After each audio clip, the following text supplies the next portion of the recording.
আজকে আমি একটু অন্য পদ্ধতিতে বানাচ্ছি চিকেন ফ্রাইড মোমো, তাই তোমাদের সাথে রেসিপিটা শেয়ার করলাম। তো প্রথমে ভালো করে নুন আর ভিনিগারের জলে চিকেনটাকে ধুয়ে একটু দুধের স্বর, নুন আর লেবু রস দিয়ে মাখিয়ে বেশ কিছুক্ষণ রেখে দেবো। আর দিয়ে দেবো 2 চামচ মতো রিফাইন্ড তেল, দিয়ে 1-1.5 ঘন্টা মতো ম্যারিনেট করে নেব।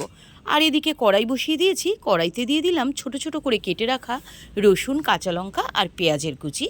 অবশ্যই পরিমাণ মতো, চিকেনের পরিমাণ যেরকম হবে তো পেঁয়াজ, রসুন, কাঁচা লঙ্কাও ঠিক সেরকম পরিমাণে বুঝে দিতে হবে।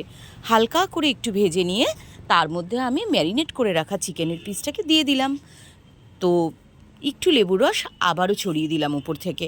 এবার নাড়াচাড়া করব আর চিকেনটা বয়েল হওয়া পর্যন্ত ওয়েট করতে থাকবো। চিকেনটাকে একটা ঢাকনা দিয়ে ঢেকে দেবো। আর চিকেন তো খুব তাড়াতাড়ি হয়ে যায়, তো সেই ফাঁকে আমি ময়দাটাকে মেখে নেব। ময়দার মধ্যে 1 চামচ রিফাইন্ড তেল, একটু নুন দিয়ে ময়দাটাকে আমি নরম করে মাখবো। খুব একটা বেশি নরম কিন্তু করব না, মিডিয়াম থাকবে। তো ময়দাটাকে অল্প অল্প জল ঢেলে মাখতে হবে। সেই ফাঁকে চিকেনটা আমার রেডি হয়ে যাচ্ছে। হ্যাঁ, এবার বলিনি চিকেনের পিসটাও তো বড় বড় কেন, কারণ মোমোতে চিকেন কিমা লাগে, তো মার্কেট থেকে একটু বড়ই আনা হয়েছিল, ভেবেছিলাম অন্য কিছু বানাবো। তো তখন চিন্তা করে দেখলাম না, ওরা মানে আমার বাচ্চারা চিকেন মোমো খেতে চাইলো, তো এইভাবেই বানিয়ে দিলাম। চিকেনটা দেখো কি সুন্দর বয়েল হয়ে গেছে, দারুণ একটা স্মেল আসছে।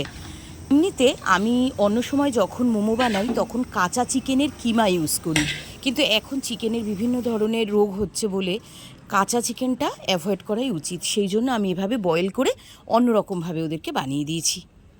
এবারে ময়দা আর আটার লেচিগুলোকে কেটে রেখেছি ছোট ছোট করে, আর একদম পাতলা করে বেলে নিয়েছি। এরকমভাবে মোমো বানিয়ে তোমরা কিন্তু বাচ্চাদেরকে সন্ধেবেলার টিফিন এবং স্কুলের টিফিনও দিতে পারো। আর দেখো মোমোর শেপটা আমি এইভাবে দিয়েছি, এটা সবচেয়ে সহজ আর তাড়াতাড়ি হয়। তো এইভাবে শেপটা দেখো, দেখতেও কি সুন্দর লাগছে, তাই না?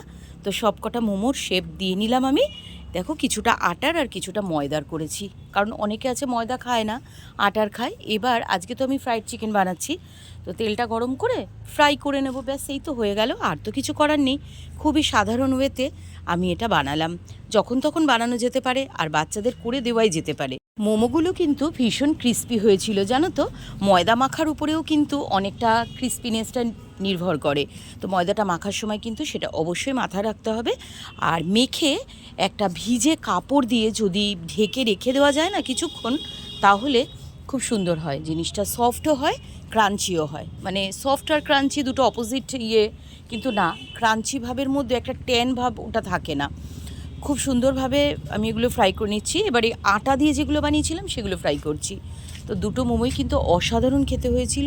তোমরা বাড়িতে এরকম কারা কারা বানাও আমাকে কিন্তু অবশ্যই জানাবে কেমন। আর সবাই ভীষণ ভীষণ ভালো থাকবে, তোমাদের জন্য রইল আমার অনেক অনেক ভালোবাসা। তো আজকে এই পর্যন্ত, টাটা। আবার দেখা হচ্ছে নতুন একটা